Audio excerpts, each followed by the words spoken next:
నీ కుటుంబం కొరకు నువ్వు ప్రార్థిస్తున్నావా? నీకు ఇచ్చిన భార్య కొరకు, లేదా నీకు ఇచ్చిన భర్త కొరకు, నీకు ఇచ్చిన పిల్లల కొరకు నువ్వు ప్రార్థిస్తున్నావా? ఇదిగో బైబిల్లో వాక్యం ఉంటుంది కదా, నీ భోజనపు బల్ల చుట్టూ నీ పిల్లలు ఒలీవ మొక్కల వలె ఉందరు, నీ లోగిట నీ భార్య ఫలించు ద్రాక్షవల్లి వలె ఉండును అని వాగ్దానం ఉంటుంది. మరి ఈ వాగ్దానాన్ని ఎత్తిపెట్టి నీ కుటుంబం కోసం నువ్వు ప్రార్థించాలి.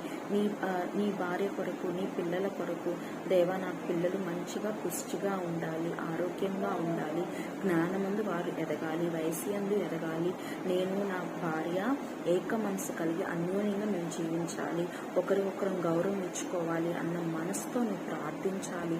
నిజంగా నీ కుటుంబాన్ని నువ్వు గౌరవిస్తే, నీ కుటుంబానికి నువ్వు ప్రాధాన్యత ఇస్తే దేవుడు కూడా నీకు మంచి చేస్తాడండి. అంతేకాని ఊర్లో వాళ్ళందరికీ హెల్ప్ చేస్తూ, ఊర్లో వాళ్ళందరితో మంచిగా మాట్లాడుతూ ఇంటికి వచ్చేసరికి పిల్లల దగ్గర, భార్య దగ్గర కోపంగా ఉంటే దేవుడు మెచ్చుతాడా అండి? మెచ్చడు. కనుక నీకు ఇచ్చిన